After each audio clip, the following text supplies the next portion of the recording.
Hello friends, welcome back to my channel. I hope all of you are doing well. So guys, from today I'm starting one new DevOps tool, that is Terraform, widely known as infrastructure as a code.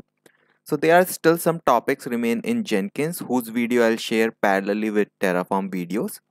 So guys, let's start our today's video. So in today's video we'll see an introduction about what infrastructure as code and what all are IAC tools which are also used in order to build infrastructure as a code, and what is configuration management and how it is different from infrastructure provisioning, and what Terraform providers we are having from Terraform side, and Terraform provider tiers, what are those tiers that we'll also discuss. So these were the topics, or these are the topics that we'll discuss in our today's video. So guys, this video I'm starting, this is a very first video of Terraform. That's why I'm mainly focusing on the concept first, and once we're done with some concept, then parallelly we'll do the learning piece using theory along with practicals. So firstly, let us understand that what is this infrastructure as code. So this Terraform tool is very famous tool these days and it is widely used in industry. So infrastructure as code is a process of automation provisioning of your infrastructure, including your servers, database, firewall policies, and almost any other resources which we can create manually is now possible in order to create automatically using infrastructure as code technique. And in order to achieve this infrastructure as code technique, we need to use IAC tools. So what were the disadvantages of manual provisioning? So provisioning infrastructure through point and click or using some custom script, it was giving slow response, it was error prone, inefficient, and even it doesn't scale.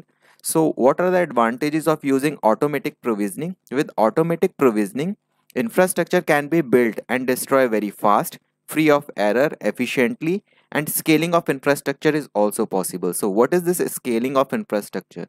Suppose if you want to provision 2 machine, 3 machine, or multiple number of machines, so you just need to write some kind of IAC code, and by using that code you can create similar number of machine with a single code. But in case of manual, firstly you need to create one machine, then you can create another machine once that is complete. So parallelly also you can make, but the process of making using automation by infrastructure as code, it is very easy, and scaling is just in minutes using this infrastructure as code feature. And if you want to do some modification in the resources, and if you want to destroy some resources, then everything is just a piece of code, and that piece of code can do everything that you can do manually and in a very faster manner. Okay, so now firstly let us see that what all IAC tools which we also call infrastructure as code tools available in market. So the very first tool, very popular tool that is available is a HashiCorp Terraform tool. Terraform is basically a tool that is provided from HashiCorp. So it's a company that provides this tool. So HashiCorp other tools are also available in market. So this is one of the tools that we use as an ISC. Second comes from AWS, that is a cloud formation. We can also use this tool as an ISC. The third one, we have Red Hat Ansible tool. We can also create infrastructure as code using Red Hat Ansible. Along with that, we have Chef also, that can also be used as an infrastructure as code tool. And then we have Puppet infrastructure as a code tool, and we have SaltStack as infrastructure as code tool as well. So these are the 6 tools that mainly use infrastructure as code tool. As per my knowledge, these are the mainly tools, but there might be some other tools also, but our focus will remain on HashiCorp Terraform. But we'll see why these tools are different and why we prefer HashiCorp Terraform. So let's firstly discuss that what is configuration management or infrastructure provisioning.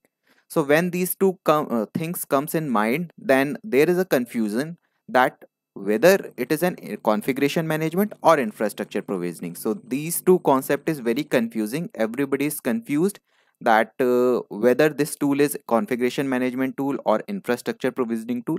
So let's discuss this concept because this is a very important concept to understand.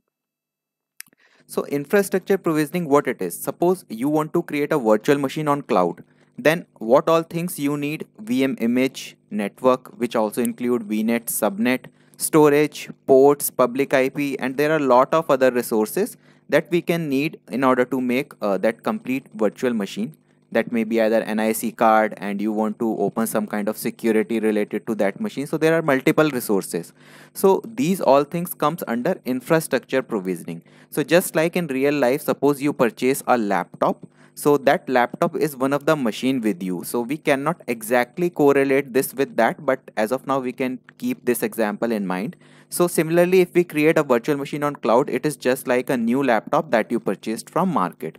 So cloud VM can be considered equivalent to that laptop. Then what is configuration management? Suppose your virtual machine is ready on cloud. After machine creation, everything is configuration management. So how it is configuration management? Just like you want to install Apache web server, any tar package. Suppose you have created one Linux VM and you want to install Apache web server on it. If you want to install some kind of tar package that is already not coming once you launch that machine, and if zip package is also not there, you want to install that package.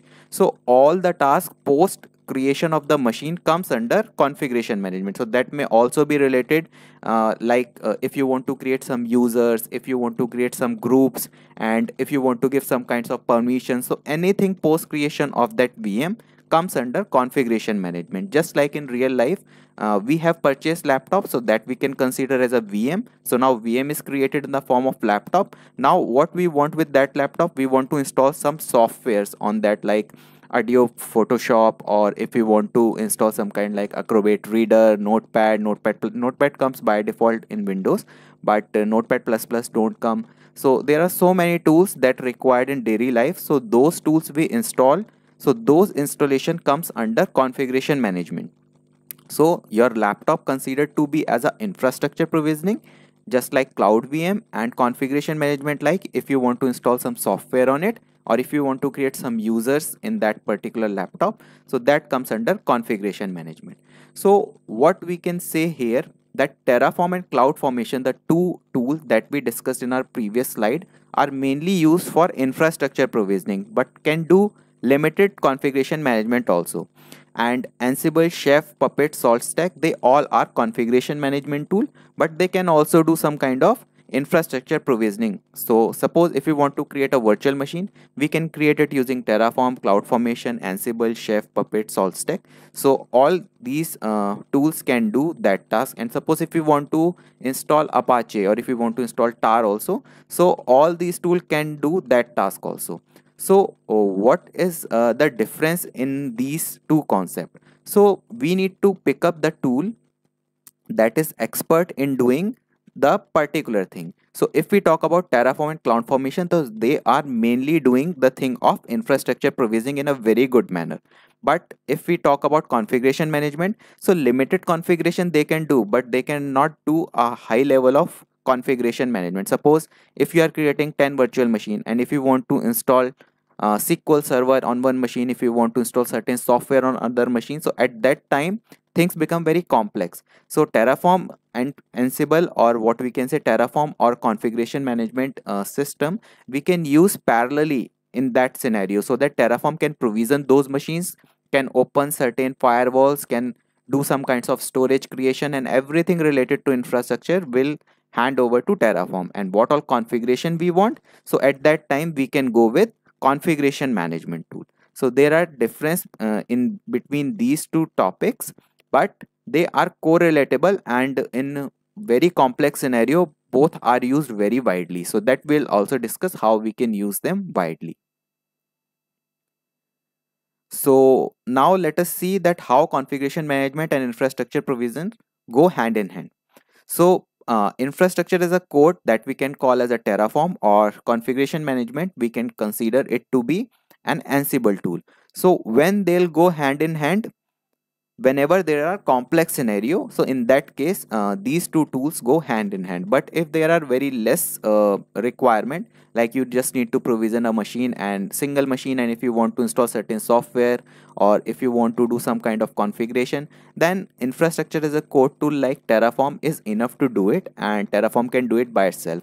But as I told earlier, that if there are scenario like you need to create multiple machine and there are a lot of configuration needs to be done, in that case the scenario is very complex. So then configuration management and infrastructure provisioning will go hand in hand, and both will be used so that in order to make your job easy and fast. Okay, so now let us understand that what Terraform actually is. So there is a little bit introduction about Terraform that I have placed in my slide. So HashiCorp Terraform is an infrastructure as code tool that lets you define both cloud and on-premises resources in human readable configuration file that you can reuse and share. So what this line is saying, that this is basically a product of HashiCorp, and it is known as infrastructure as a code tool, and we can manage both cloud and on-premises resources. So we can automate both cloud resources and on-premises old resources, or the on-premises resources that are running from the previously, when cloud was not there, everything was on-premise. So those data centers, we can also automate use this Terraform. And cloud also, it works well with clouds also, multiple clouds, so we can use it for cloud as well. So we need to use certain configuration files, so that I'll explain what are those files and how we can use it and how we can connect it to cloud and on-premise. So there are certain files related to that, so which actually contain this infrastructure as a code, so that we'll discuss later. And once we'll create it, we can reuse it and we can share it, so that it can be used in other scenarios also, if we have created one scenario. And HashiCorp Terraform can manage low level components, like as I told earlier, in case of compute we can create virtual machine, in case of storage we can create storage accounts, in case of networking we can create vnet, subnet, some kind of security group, like we need to open some ports. So everything comes at low level, easily be done using Terraform. And it can also do high level of components like DNS entries, SaaS features. So everything can be automated using this infrastructure as a code approach, with the help of infrastructure as a code tool, that is Terraform. Okay, so now let's understand one configuration management and infrastructure provisioning hand in hand use case. So that will understand with the help of diagram. So I think it will give more clear picture when they both are used at the same, along with the one of the what we can say continuous integration tool, Jenkins. So let's discuss one of the approach. So firstly, GitHub will come in picture, because we'll place our Terraform code on it. So it's a version controlling tool. So firstly, we'll create a file just like main.tf, and it's basically contain the Terraform code, and that file will remain on GitHub. After that, what will happen, we'll install Jenkins, and what Jenkins will do, it will take a checkout of code from GitHub. So now all the code that is there will be present on the machine where we have Jenkins. And next step, what will happen, Jenkins will call HashiCorp Terraform, and Jenkins will ask that create Azure virtual machine. So what HashiCorp Terraform will do, Terraform will create Azure virtual machine. How it will create, how it will make connection, I'll explain everything. But as of now, just understand this scenario. So what will happen, it will create a virtual machine on Azure cloud. And once that is done, what Jenkins will do, it will call Ansible. And what Ansible needs to do, now Jenkins want from Ansible is that you can install Apache web server on Azure VM. So what Ansible will do, Ansible will say, okay, installing Apache web server on Azure VM, and it will do its task and will return message to Jenkins that this is done. So this is a small approach. The same approach can be done using HashiCorp alone as well, and Red Hat Ansible alone as well. But there might be certain scenario where the similar task needs to be done on multiple machine. So suppose if we want to create 5 similar machines, so we can create using HashiCorp Terraform. And Ansible is well known, because if you want to do repetitive work, suppose if you want to do same work on 100 of machine or 200 of machine, then it's just a click job in case of Ansible, because Ansible is well known for doing these kinds of repetition work. You just need to provide the host name and IP addresses, and Ansible will take care of it and will do its task. So this is one of the scenario that we can consider where this infrastructure as code tool, or we can say infrastructure provisioning tool and configuration management tool, works with each other. Okay, so this is now done. Now another concept comes into picture, that is Terraform Providers. So what are Terraform Providers? So there are multiple providers supported by Terraform. It depends on which type of infrastructure you want to create. So you need to choose the appropriate provider. There are most commonly used Terraform provider that we'll discuss. There are a lot of providers, but most commonly used providers, the first provider that comes into picture is AWS provider. So AWS is most commonly used Terraform providers, and I'll tell you what this providers actually is. So let's firstly discuss that what all these providers that are widely used, the name of those providers. So the second providers comes into picture is the Azure provider, that is also widely used. The third provider we can say is a GCP, Google Cloud Platform provider. The fourth providers comes in picture is the Kubernetes one. Fifth provider we have Alibaba Cloud, and one more provider that we can consider is an Oracle Cloud Infrastructure. So these six cloud providers are widely used, and if we keep in mind, then AWS, Azure, and GCP are the and Kubernetes are the most commonly one that are used in real life scenario we can see, or what we can see in industry. These three or four are widely used. So now what are these providers? Suppose if you want to create a virtual machine on AWS, so you need to tell your Terraform configuration, okay, I need AWS provider. And if you want to create a machine on Azure, then you need to tell your Terraform configuration, I want a virtual machine on Azure, so you need Azure provider in this case.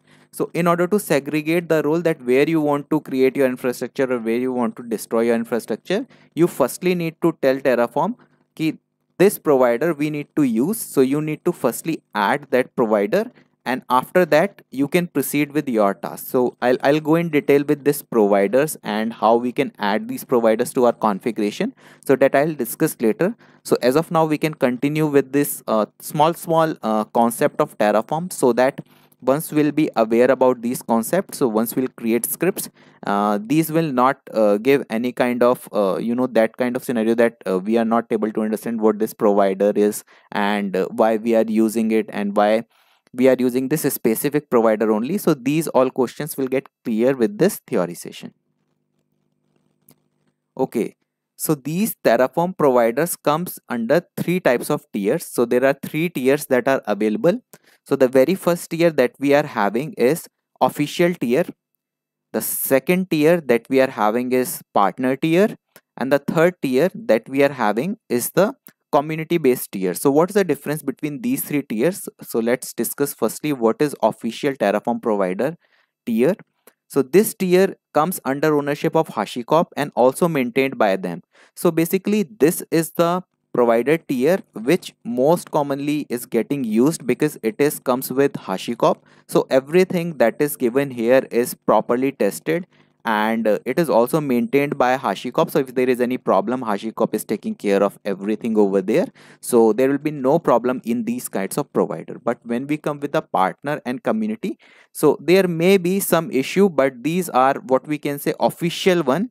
So these are official, just like we have images in case of Docker, we are having official Docker images. So those are verified one. So similarly, we are having verified providers that comes under official tier. Second is the partner tier. So this comes under ownership and maintenance of the companies that have partnership with HashiCorp. So these are also good providers, and they work well as, but they comes in second category. First category always remains the official one, which comes under HashiCorp and maintained by them.